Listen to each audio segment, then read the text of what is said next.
The Indiana Fever just took a brutal 15-point loss on their home floor. Their franchise star Caitlin Clark dropped 21 points on an efficient 66% shooting night, and somehow it still wasn't enough to carry them across the line. And the front office response to all that frustration? Instead of addressing the panic, they pushed out a long, overly polished hype post on social media, and the comments section instantly turned into chaos. Fans weren't holding back. Calls for trade started flooding in, people demanding the team fix the roster immediately, questioning why they're still stuck in the same position. The mood is shifting fast, and it's clear the fan base is getting irritated. Yes, it's preseason, but when big names are in the building and expectations are high, performances like that don't just get brushed off. Welcome back to WNBA Pro, where we keep it real, no filters, no excuses, just straight analysis of what's actually happening on the court. And today, we're diving into a situation that's spiraling quickly, a frustrated fan base, questionable front office decisions, and a harsh lesson unfolding in real time. You cannot hype your way out of roster issues. Here's what went down. Over the last 48 hours, things have unraveled in a way that almost feels unreal. On Thursday night, the Fever fell 95-80 to the Dallas Wings at Gainbridge Fieldhouse.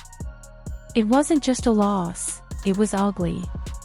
Clark looked every bit like an MVP, scoring 21 on just 6 shots, completely in control.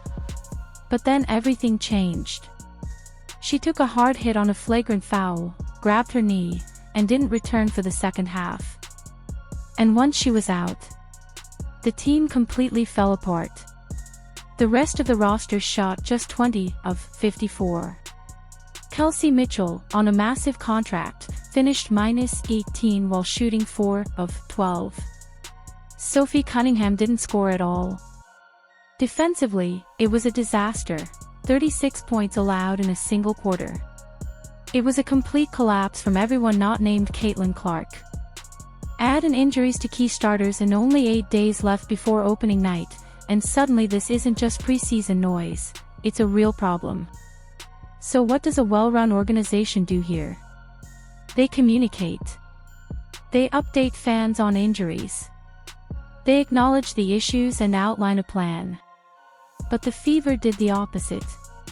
The next morning, instead of transparency, they posted a generic, corporate-style hype message about the season.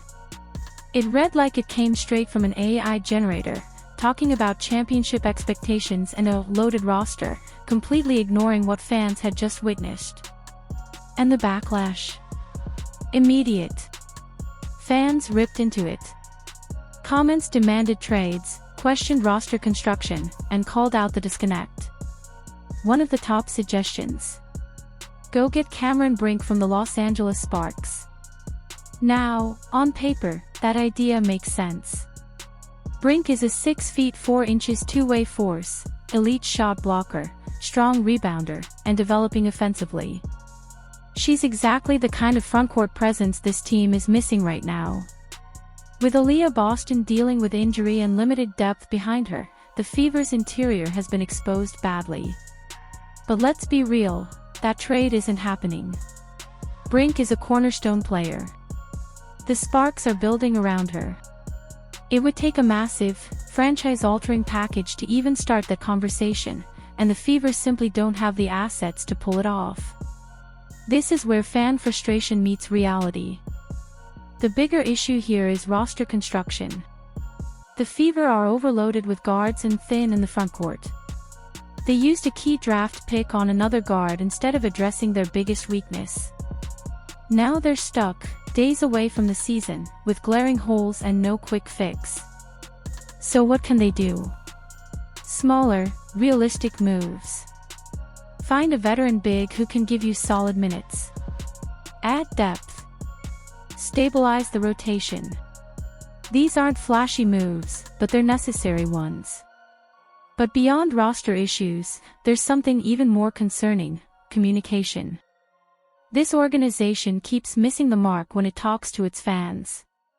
From coaching comments to front office statements, every message seems to create more confusion or frustration. And this latest AI-style post just made it worse. Fans didn't want hype. They wanted honesty. They wanted updates on Clark's injury, timelines for Boston and others, accountability for a bad performance. Instead, they got marketing language, and they rejected it completely. Now the pressure is on. With just 8 days until the season starts, the Fever need to act fast. Get Boston back on the floor, even in limited minutes. Bring back key rotation players. Most importantly, give a clear, direct update on Clark's health.